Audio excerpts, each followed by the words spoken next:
وكفى وسلام على عباده الذين اصطفى أما بعد فأعوذ بالله من الشيطان الرجيم بسم الله الرحمن الرحيم إنا نحن نزلنا الذكر وإنا له لحافظون صدق الله العظيم قال النبي صلى الله عليه وسلم خيركم من تعلم القرآن وعلمه او كما قال علیہ الصلاۃ والتسلیم۔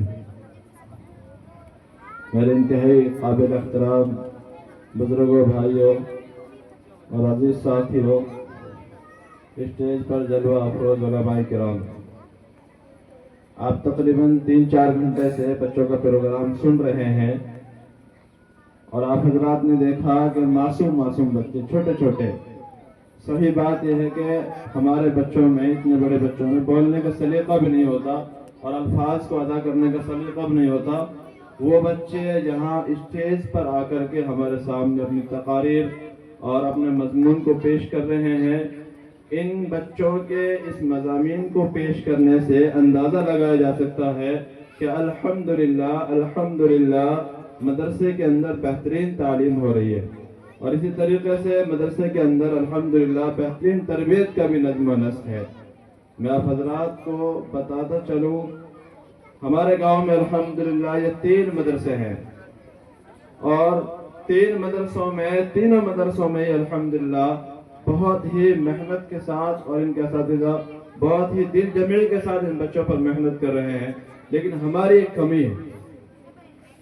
کمی یہ ہے کہ ہم بغیر دیکھے چوں چرا اور اعتراضات کرنا شروع کر دیتے ہیں۔ میں نے پچھلے سال بھی الحمدللہ بچوں کا امتحان لیا، اور بچوں کے امتحان اور جائزے سے میرا دل خوش ہو گیا، اور الحمدللہ اب 4-5 گھنٹے سے یہاں بیٹھے ہیں اور بیٹھ کر کے بچوں کے پروگرام کو سن رہے ہیں۔ ان تمام باتوں کو سامنے رکھتے ہوئے میرا دل اور میرا ذہن تو یہ کہتا ہے الحمدللہ مدرسہ بہت اچھی محنت کر رہا ہے۔ اللہ تبارک و تعالی مدرسے کو دن دونی رات چوگنی ترقیات سے نوازے۔ دوسری بات یہ عرض کرنی ہے کہ ہم یہ سمجھتے ہیں کہ ہمارے مدرسوں میں خرچ کا نظام صحیح نہیں ہے، کہ بھئی باہر کے مدرسے ہیں ان میں صحیح جو ہے پیسہ خرچ ہوتا ہے، ان میں ہم خوب خرچ کریں، ان میں خوب دیں۔ ایسا نہیں ہے۔ الحمدللہ ابھی جو ہے مولانا صاحب نے ہمارے سامنے گوشوارے میں بتایا، تقریباً جو ہے 9 لاکھ روپے کا جو ہے مدرسے کا سال کا خرچ ہے، تقریباً 9 لاکھ روپے کا، اور آمد کتنی ہے؟ تقریباً جو ہے 7 لاکھ روپے کے آگے پیچھے کی آمد ہے۔ ابھی دیکھو تقریباً 2 لاکھ روپے تو مدرسے سال بھی قرضے میں ہے، اور یہ ہمارے مدرسہ قرضے میں رہے، یہ ہمارے لیے بڑی بے حسی کی بات ہے کہ ہمارا ہی مدرسہ اور ہم ہی اس کے جو ہے کہ نگرانی کرنے والے، اور ہمارا ہی مدرسہ قرضے میں رہے، یہ ہمارے لیے بڑی بے حسی کی بات ہے۔ اس لیے میرے سارے ساتھیوں سے گزارش ہے کہ اپنے مدرسوں کا خاص طور سے خیال کریں۔ اللہ کے نبی صلی اللہ علیہ وسلم نے حدیث میں ارشاد فرمایا ہے، کن عالما او متعلما او مستمعا او محبا ولا تکن الخامسۃ فتعلم، او کما قال صلی اللہ علیہ وسلم۔ اللہ کے نبی صلی اللہ علیہ وسلم فرمایا، یا تو تم عالم دین بنو، یا تو تم عالم دین بنو۔ عالم دین بن گئے ہو تو اب تمہارا فرض یہ ہے امت کے پاس جا کر کے علم دین لوگوں کو سکھاؤ، امت کے پاس جا کر کے امت کی گمراہی کو دور کرو۔ دوسرا درجہ یہ ہے، عالم دین نہیں بن سکے ابھی تو اب عالم دین نہیں بن سکے تو اب طالب علم بن جاؤ، اب تک نہیں سیکھا تو اب سیکھنے والے بن جاؤ۔ کوئی آدمی یہ نہ سوچے کہ میری تو عمر نکل گئی، اب میری عمر کہاں پڑھنے کی؟ آپ کی کسی کی بھی عمر نہیں، ماں کے گود سے لے کر قبر کی گود تک علم حاصل کرنا ضروری ہے۔ اور آپ حضرت نے 12 بیانات میں سنا ہوگا، اور بڑے بڑے اکابرین کی سے آپ سنتے ہوں گے کہ اتنا علم تو ہر ایک مسلمان پر سیکھنا فرض ہے جس سے حلال و حرام کی پہچان ہو جائے۔ اب ایک آدمی کے پاس نماز پڑھنا آتی ہے اور نماز پڑھ رہا ہے، بھائی اس کے بعد ہی جب پڑھنا آتا ہی نہیں تو نماز پڑھے گا کیسے؟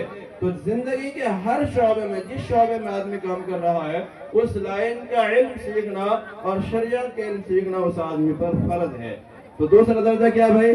یا تو عالم دین بنو، عالم دین اگر بن گئے ہو تو علوم نبویہ کو امت تک پہنچاؤ، عالم دین نہیں بنے ہو تو دوسرا درجہ یہ ہے علم دین کو سیکھنے والے بن جاؤ۔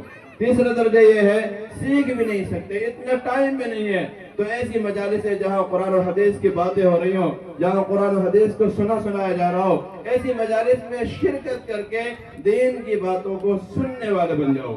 یہ میرے پاس اتنا بھی ٹائم نہیں ہے، میرے پاس تو میں تو جو ہے کہ بہت مشغول آدمی ہوں، نہ تو عالم بن سکتا ہوں، نہ طالب علم بن سکتا ہوں، نہ بات سن سکتا ہوں۔ تو چوتھا درجہ یہ ہے علم دین کا کام کرنے والوں سے محبت رکھنے والا بن جاؤ۔ توجہ سے سنو، علم دین کا کام کرنے والوں سے محبت رکھنے والا بن جاؤ۔ پھر آگے فرمایا ان چار کے علاوہ اگر کوئی آدمی پانچوں کام کرتا ہے، وہ کیا ہے؟ علماء سے بغض، وہ کیا ہے؟ مدارس سے بغض، وہ ہے قرآن و حدیث کی خدمت کرنے والوں سے بغض اور دشمنی۔